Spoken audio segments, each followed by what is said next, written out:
probably lied today. If not today, then yesterday. Maybe it was something small. I'm fine. On my way. Looks great. Sorry, I didn't see your message.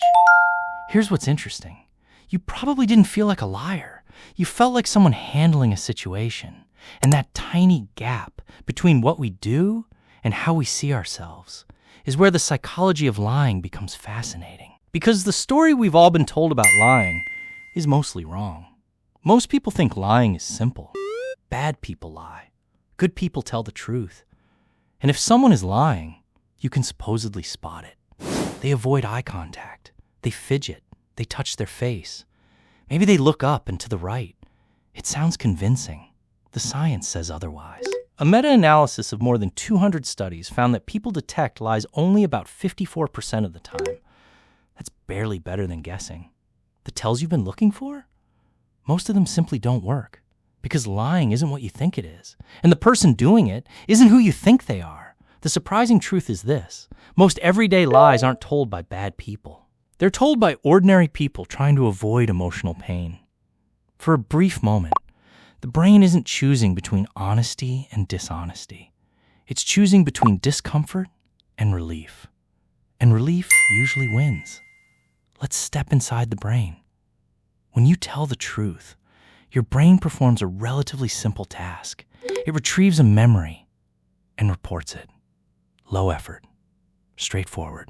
But lying is different. Now your brain has to perform several jobs at once.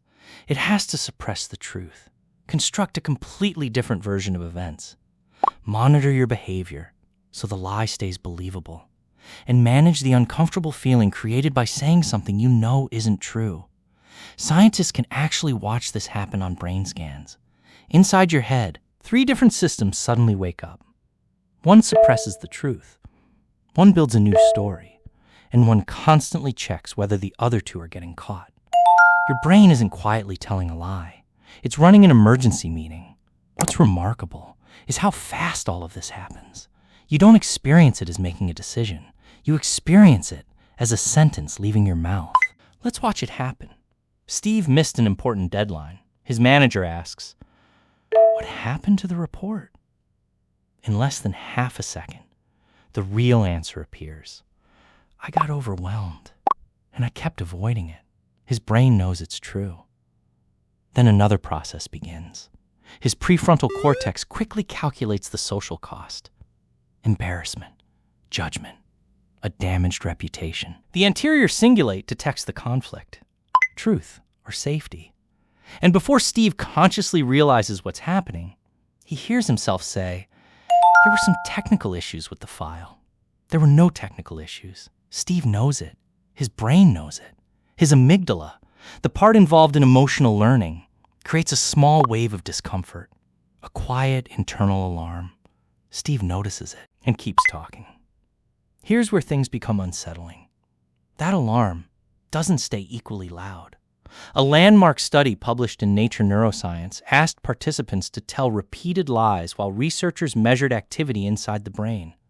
The first lie triggered a strong emotional response. The second, a little less. The third, less again. Imagine an alarm inside your house. The first time it goes off, it's impossible to ignore. But if it rings every day, eventually, you barely notice it.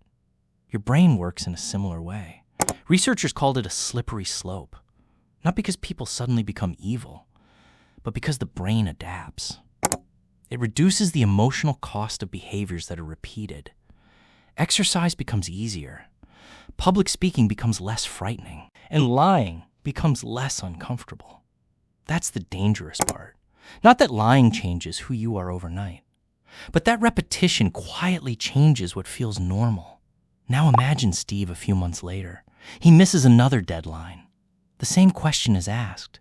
This time, the excuse arrives almost instantly. The guilt is quieter. Nothing about Steve has suddenly become a bad person. His brain has simply become more efficient at something it has practiced. Here's what the popular story completely misses. Most lies aren't told by people who don't care. They're told by people who care. Too much. Too much about disappointing someone. Too much about looking incompetent. Too much about being judged. Research consistently shows that everyday lies usually serve predictable purposes. Avoid embarrassment. Protect another person's feelings. Avoid conflict. Buy more time. Preserve an identity you're afraid to lose. Nobody wakes up hoping to become dishonest. Most people simply repeat the lie that hurts the least, because the brain isn't lying to be cruel. It's lying because in that moment, it believes the truth is more dangerous. The lie isn't solving the fear. It's postponing it. I'll start next week. I'm just busy right now. This relationship doesn't really affect me. I could stop whenever I want. Notice something. The brain uses exactly the same machinery for these. An uncomfortable truth appears. The cost of accepting it is calculated. A safer story is created. And every time that story is repeated, it becomes a little easier to believe. Some of the strongest lies you'll ever hear are spoken in complete silence, to no one but yourself. Researchers have discovered something else. People who are lying often change the way they speak. Not dramatically, subtly. Instead of saying, "I forgot," it becomes, "It slipped through the cracks." Instead of, "I made the mistake," it becomes, "Mistakes were made." Real memories don't have to be invented. They simply have to be remembered. Fabricated stories have to be maintained. That's why real memories usually contain texture, small details, tiny imperfections, the kind of thing you didn't choose to remember. It just stayed. Constructed stories often feel smoother, but emptier. Ask someone to retell a genuine memory backward, and they usually can. Ask them to do the same with a fabricated one, and the gaps begin to appear. Not because they suddenly look nervous, because memory simply works differently for events that never happened. So what should we take from all of this? 3 things.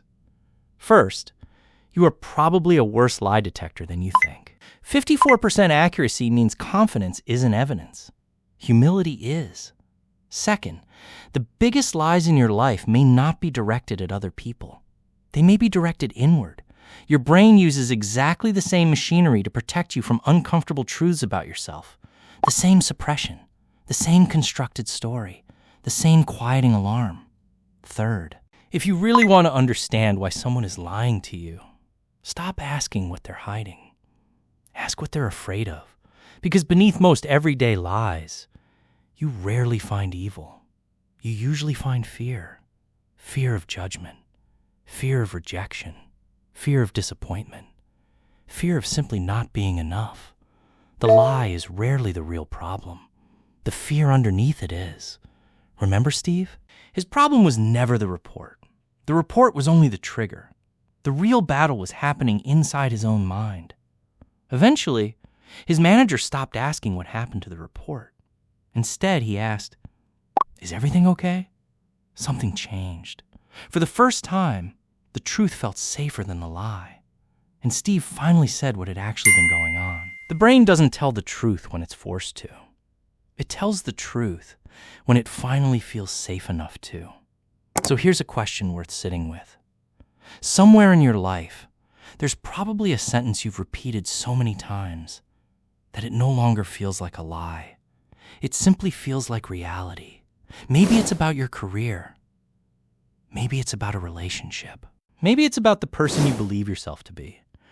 Whatever it is, maybe that's the sentence worth questioning. Because sometimes, the moment you name a lie is the moment it begins to lose its power. If you're willing to share it, the comments are right there. And if this video changed the way you think about honesty, consider subscribing. Because the biggest myths aren't always out in the world. Sometimes, they're the stories quietly running inside our own minds. I'll see you in the next myth.